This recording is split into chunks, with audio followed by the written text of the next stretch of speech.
আসসালামু আলাইকুম রহমতুল্লাহি ওয়া বারাকাতুহু।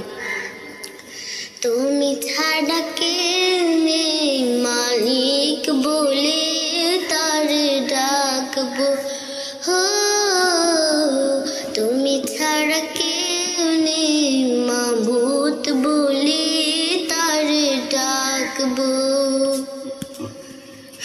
তুমি ছাড়া কেউ নেই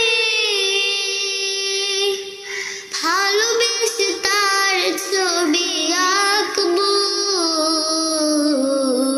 তুমি ছাড়া কেউ নেই মালিক বলে তারে ডাকবো, হো